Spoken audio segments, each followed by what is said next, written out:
Hi everybody, Greg Heilman with the Sound on Stage. Today we are going behind the curtain with the creative team behind On Get Tappy, opening up here at SecondStory Rep on August 23rd and running through September 15th. Harry Turpin is the writer, lyricist, composer. Stacie Hart also wrote the book along with Harry. Welcome to the show, guys. Thanks for taking some time to talk about On Get Tappy. Thanks for having us. All right. So let's go right to a little bit of the history of where the show came from. It looks super fun, but I don't know how you came up with the idea and then the creation of the piece. Sure. So I was, once upon a time, I was doing a show called Dames at Sea way back in the day, 2003, I think, 2002. And we were in a rehearsal, and one of the actors did this amazing tap routine. And just off the cuff, I said, whatever, Tappy McCracken. And I just, for whatever reason, the name stuck at that particular point. And I kept thinking about it, and so I went home and I wrote an Act 1 version of something. And I don't necessarily know that it was anything good, but it became a thing. And did some edits as I sort of was honing the idea, and then invited several friends, Stacie being one of them, to participate in that very first Act 1 reading. And it was fun. It was interesting to just kind of see all of a sudden these characters come to life. And after that reading, I walked away and said, that wasn't it. But there is something here. What is that thing? And Stacie and I have known each other for 23 years. Yeah, 23 years. And she is a writer, and we had she's a wonderful, talented writer, and she had asked me to collaborate on a murder mystery with her at some point. And so I'd written a couple of songs, and then as this thing was progressing, I went to Stacie and I said, hey, I would love your eyes and your brain and your sense of humor. I mean, we've been friends for 23 years and share very similar sensibilities in just what makes us laugh. We think we're hilarious. So, but just similar sensibilities. And so at that particular point, this weird thing started to take shape, and both of us had our hands in it, and I was continuing to write music and lyrics, and Stacie was helping to shape the book and saying, hey, here's plot hole, and writing dialogue, and what about this, and this is funny. And so from there, the show just kind of grew and became the show, and has gone through several name changes and several characters that were added and cut, and several songs that have been added and cut, and here we are 20 years later getting ready to present this thing to the world finally. Fantastic. Well, I'm most familiar with your work over in Tacoma, Musical Playhouse. In fact, I'm going through my award nominations and drilling down everything I've seen, and your name appears a bunch of times from Music Man and a bunch of the other shows at TMP, and we love tap dancing. And that's maybe the theater I most associate with shows with tap in it in the area, because there's a ton of examples of that. And in Music Man, now you've got a few members of the cast of Music Man in this show: Megan Castillo, Mauro Bolzo, and some others. Can you tell me about, I guess, your relationship a little bit with Tacoma, and then how your relationship with SecondStory here evolved to the point where you're putting the show on here? Yeah, I think SecondStory is sort of at the genesis of why it ended up here. Absolutely. Because there's a connection from that original show where the Tappy McCracken idea came from. Okay. Mark Chenevik was part of that cast. Oh, great. So he's sort of always been aware in the background. Yeah, absolutely. No, Stacie's right. Mark was part of the Dames at Sea cast. He was one of the other guys in the show. And so he was around, and then when we did a reading in 2000, whatever year, 2005? I was going to say something about that reading. I think that was the reading at which he came up to Harry and said, so the show's called Tappy McCracken, but there's no tap in it. There's no tap number. And to be fair, it was a reading. We did not stage anything. None of the music had any choreography. But Mark was right. He was like, where is the dedicated tap number? And I was like, well, of course, that makes 100% sense. So we went away. We wrote a song, a new scene that went around it. And then we've put some more tap into the show just in general as it's kind of grown.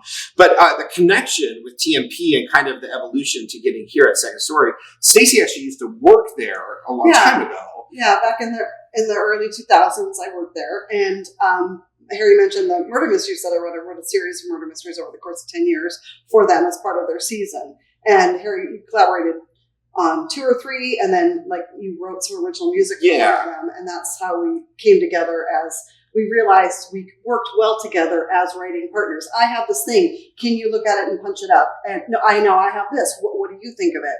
And so I kind of played that role for Tappy in the beginning, but I wasn't.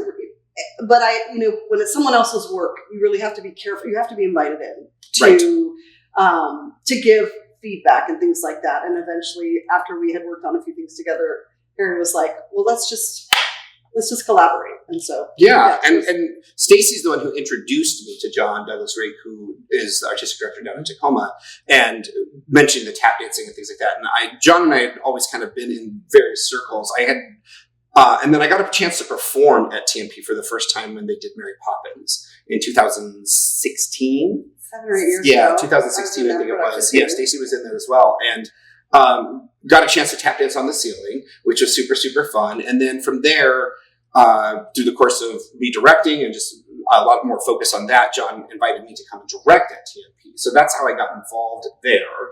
And then the genesis of it ending up back here, it's just kind of been a long, circuitous thing. So the tap thing that ended up being back here, like Stacie mentioned, Mark was part of that reading. And I think you guys had a conversation. 2 years ago, I was in a show here, and Mark just offhandedly said, "So, Tappy." And I'm like, "Yeah, Tappy. What about Tappy in the space?" And he was like, "Well, you need to get the cast size down a little bit because, this is a smaller space here." And I said, "Okay, well, you can take that up with Harry." I'm like, "We're working on it." Harry had already kind of, it was a big show. Yeah.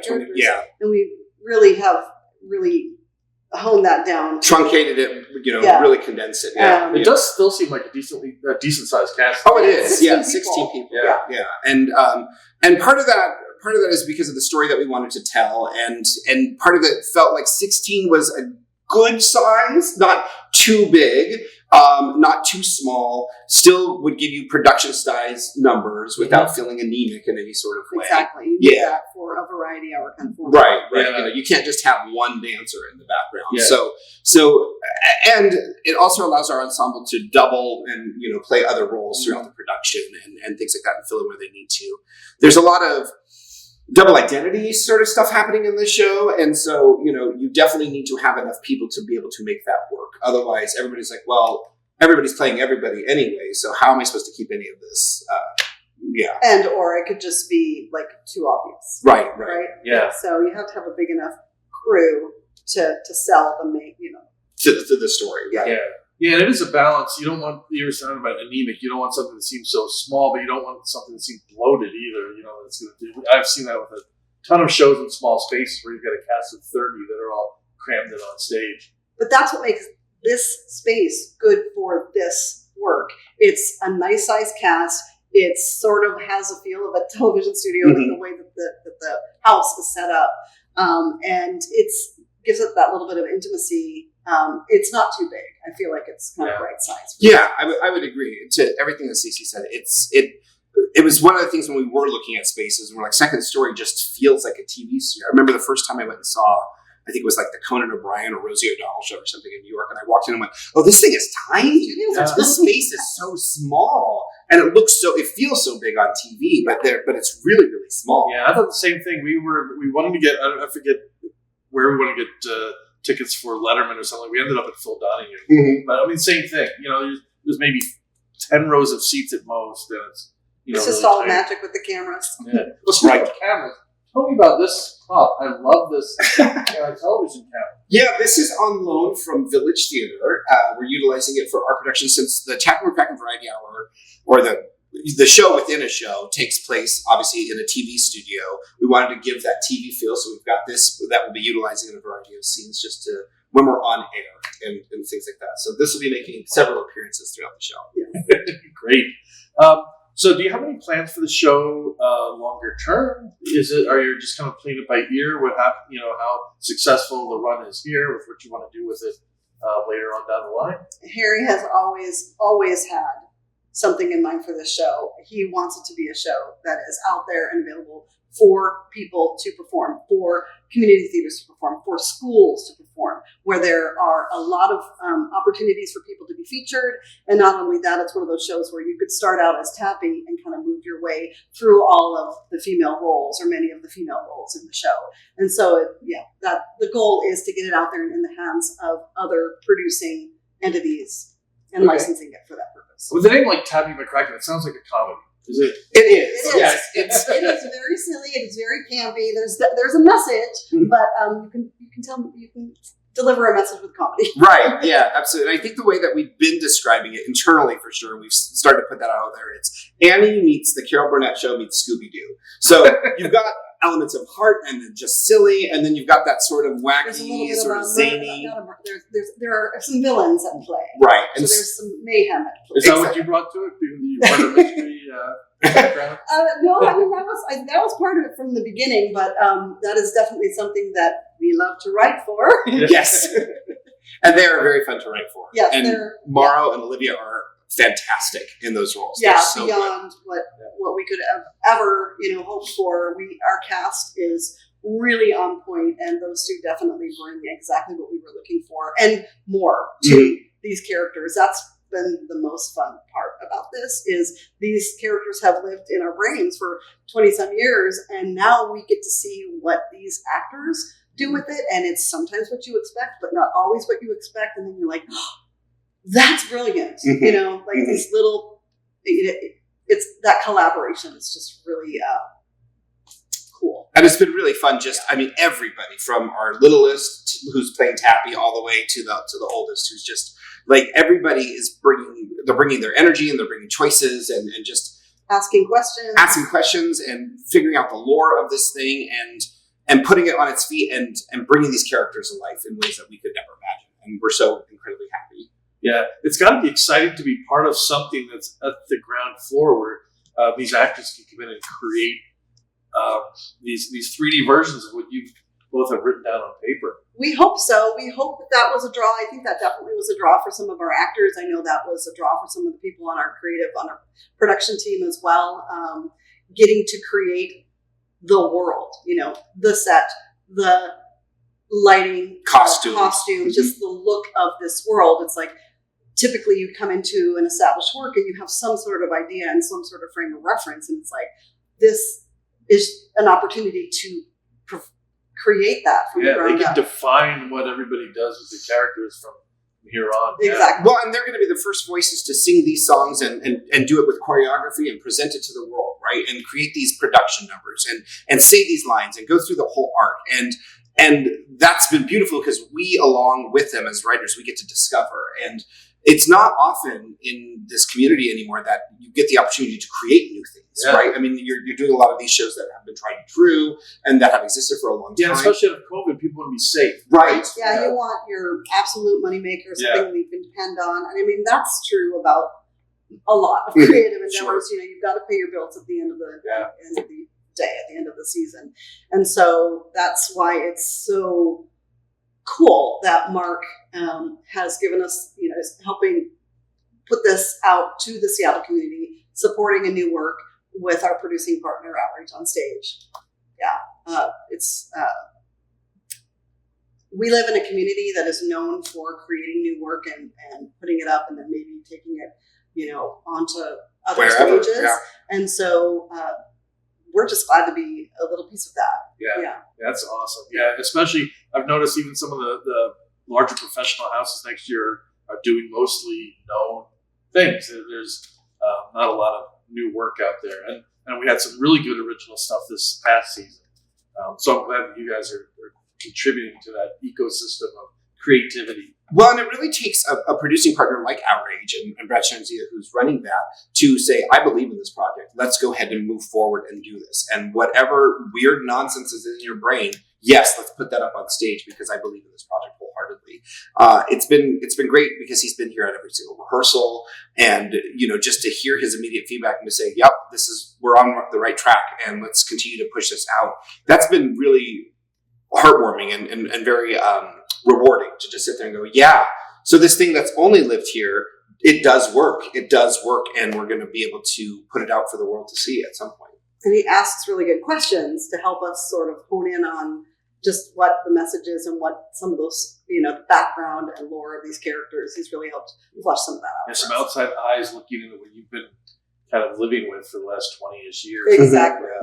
Exactly. So how long has this process for this particular production been going? When did you cast it? What stage are you at now? You're obviously have some sets and some props. And where are we with so auditions were held in May. Yeah, in May. Oh, we announced in April. Yes. We held auditions mid-May. Yes, auditions in mid-May. We cast the show fairly quickly after that. And then we started rehearsals July 14th. We're now just getting ready to start our third week of rehearsal. Music has been learned. We are almost through the first act in terms of blocking everything. And people are being fitted for costumes. I know there was a whole slew of folks being fitted yesterday for a bunch of stuff that just sounds wild and crazy and super fun. And we're just kind of in the thick of the rehearsal process. And that has been interesting because, I've directed a lot of things and you kind of get in the process and you're just like, I'm doing the work.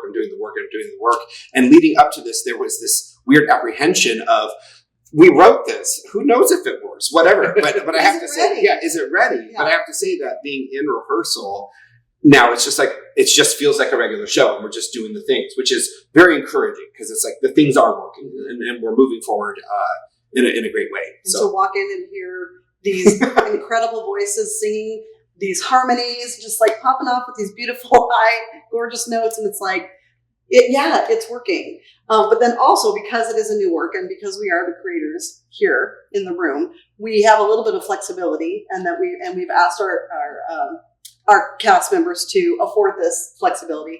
You're up there, you're saying the lines. We can see it maybe isn't working for us, for you, whatever it might be. We have a leeway to make adjustments as we go. And obviously small adjustments. We're not trying to reinvent the wheel. We have them, we feel good about where the script is, but just little changes here and there just to tweak it and make it just that much more clear. Right. We haven't written any new songs. I was going to be my next question. Knocking on wood that does not happen. Like Stacie said, we feel pretty good about what the main bones of the show are and musically and lyrically. There were some lyrics that were changed though because something that happened in our callback. One of our actors who eventually won the role sang the song and it was like a mic drop moment. It was so gorgeous, better. I mean, like just something different and better than what we had anticipated for the song. And Harry said, I said, I need to write a better lyric. I was like, that lyric doesn't do this voice and that performance justice whatsoever.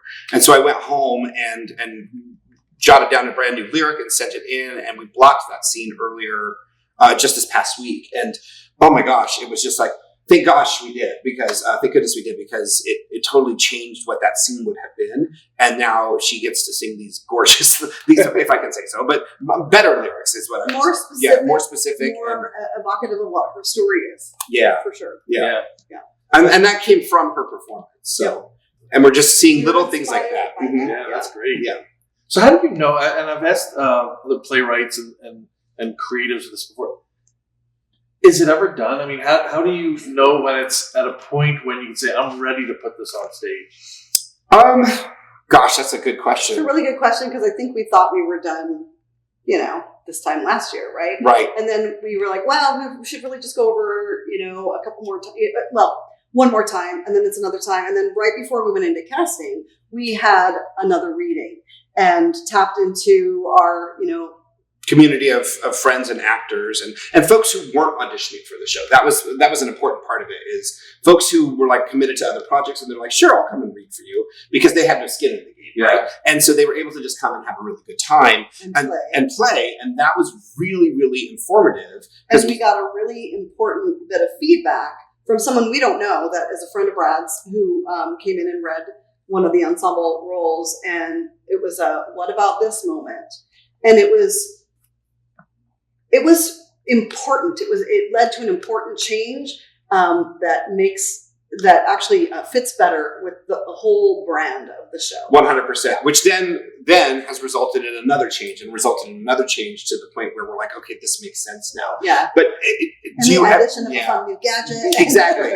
and I mean, the question being, when are you ever done? I don't know that you're ever done. You just have to at some point say, I'm ready to present it and see what the world thinks. Yeah. And, you know, I mean, I certainly feel that way in all the shows that I direct, and I'm sure you probably feel that way in the shows that you're in, but I sit there and go, this is my timeline. I got until X date to get this ready, and I go back and watch shows and go, I would have changed that, and I would have changed this, and but I ran out of it. But this is the show that we have. And so... And we'll reach that point with this too. Right. We're not going to be making unnecessary changes right up until opening, because that's not fair to the process. It's not fair to your artists. Yeah. And so, yeah. And we have a live orchestra for this show, right? I mean, we have 9 pieces, a 9-piece orchestra for this show, that if we do, for whatever reason, decide we need to write a song, that is a major undertaking. We have to get it orchestrated. We have to get it orchestrated and get it in the hands of everybody. And so because we knew that we were going to have a live orchestra, it was really important for us to say, okay, let's go through with a fine-tooth comb. Let's figure out who these characters, let's make sure we have gotten every single thing that we can possibly think of at this moment. So that way,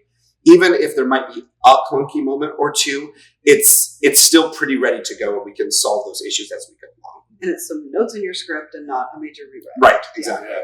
Well, I need to do a get-to-know theater with Mark so I can get a tour of the building. But where is the orchestra going to be situated in relation to the stage? Yeah, so for SecondStory, the orchestra usually sits up here. There's a dressing room behind these walls here, which people on the camera won't be able to see. But over here, up there's a loft that the orchestra sits, and it goes back to the edge of this particular property. Yeah, this particular space. And so I think the largest number they had up there was 15. And I think that was for Maryland Roll Along. I know we had 8 for Sunday in the Park. We had 6 for Ride the Cyclone, and then for this we have 9. And so there's going to be a little window up there, so the conductor can see down. But then they've also got out here, Mark Robbie, our music director. They've also got cameras so that way the actors can see him, since they will have a visible sight line to him, it's great. And I really appreciate the fact that Mark out here is continuing the tradition of live music. Yes. Yeah. So he was just music director for Ride the Cyclone. Mark Robbie was. Robbie was, and also he was up at Key City in Gunmetal Blues. Oh, that's right. Yep. That's right. Yes. Yeah. So he's been quite around quite a bit as well. So one thing I have to mention is the awesome T-shirt. And you post this on Facebook. Designed by Samuel Pettit. Yes. Samuel Pettit. Able to buy these T-shirts. They're pretty cool. Well, we're finding out that people are wanting to buy them. It was not ever part of the merch. It was just something that we did for our cast and our band. And as part of it, like, put these on and walk around town. Yeah, and just advertise it. And part of the internal marketing. And the first thing that happened when I posted about them on Facebook was, I hope you're selling those shirts. Yeah, we've heard from a lot of people. A lot of people are like, where can I get one? Where can I get one? Where can I get one? And so we're working on a plan. Yes. All will be revealed. Yes. Brad specifically is working on a plan for that. So. We'll have to work out a trade for a Sound on Stage T-shirt. Yeah, right. Well, I did notice, I was looking at the website, there are different tiers of tickets that you can purchase for the show, and some, I guess, receptions and... Yeah, so the ticket itself is actually one base price, and you can find that out at SecondStoryRep.org, or you can go to ComeOnGetTappy.com, and it'll link you through there. But because it is a new works are expensive, and so Brad is the fiduciary, or Outrage Onstage is the fiduciary partner, and they're investing a lot of money in there. But if other people want to, say, hey, I want to support a new work, here's the thing, and as it's sort of our own GoFundMe, or what's that site called that I always forget? It's the one where you can get things back. It's like a GoFundMe. It's patronage. Oh, Patreon. Patreon. So it's kind of like our own version of Patreon. It's like, if you donate X, then you can have this perk. You can have this perk with a ticket thrown in there. And we're handling it ourselves versus going through Patreon, because we want to keep the money for ourselves versus giving it to them. Yes.